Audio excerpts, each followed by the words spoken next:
all those ideas in his great universal causal mind.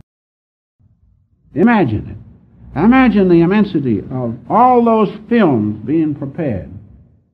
It's nothing but a projection of light through the great spiritual center of God, the great lens. Just like in a moving picture, you have the lens, and you have the beam of light coming down and projecting the picture. So there's a great universal lens of God spoken of in Revelation.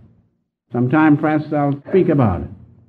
And that lens projects the great light of God, and from that, universe upon universe flows through the beam of God's light. Imagine the intelligence to film these things which are going to happen for ages and ages and which go on and go on.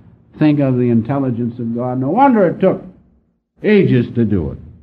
No wonder it took 6 cycles, so to speak, 6 great days of years and years each to produce universe upon universe.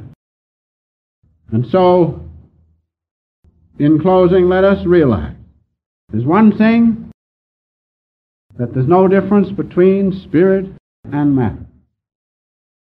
There's no difference between your consciousness, I now mean your body of consciousness, and God's consciousness.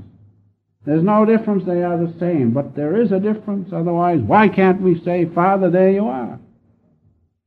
Realize this, that as God has created, as is spoken of in Genesis, universe upon universe, He has done it by this one simple thing, the different rate of vibration of His own one consciousness. And He has put a veil between those. That's why we can't see Him.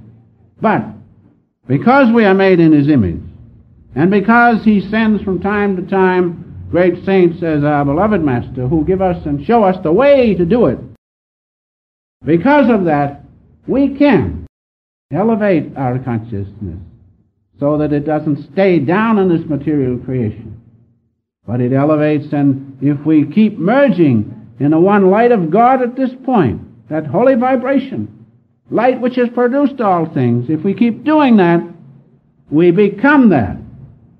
And our gross vibration of bodily consciousness changes and becomes God Himself.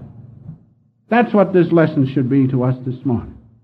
And our hearts should be filled with gratitude and gratefulness that God listened to our plea. God listened to us. That's why He sent us the channel of self-realization. He listened to us. He responded. There's an everlasting covenant with Him if we keep loyal and obey the channel which He has sent. God has done it. We haven't done it.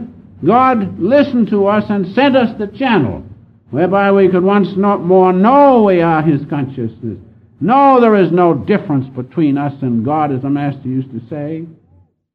He said to me when he was leaving Boston, you've heard me say before, I said, what am I going to do, sir? You're going away?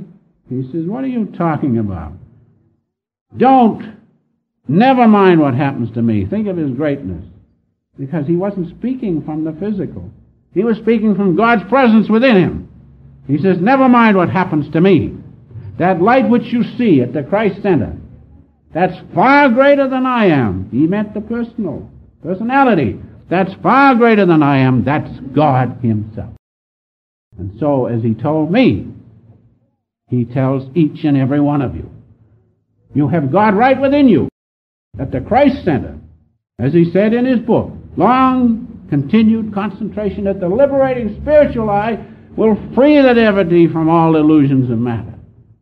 And so let that be the lesson this morning. God is right within us. His light is burning right before us. Merge in it, and you'll understand all creation, because you'll realize it is God in you. In order to profit from these practical teachings in a meaningful way, which will have a definite and tangible impact in your life, we suggest that you subscribe to the Self-Realization Fellowship's home study course on the science of yoga. Please visit the SRF on the web at yogananda-srf.org or call the SRF's Mother Center in Los Angeles, California at 323-225-2255. 2471.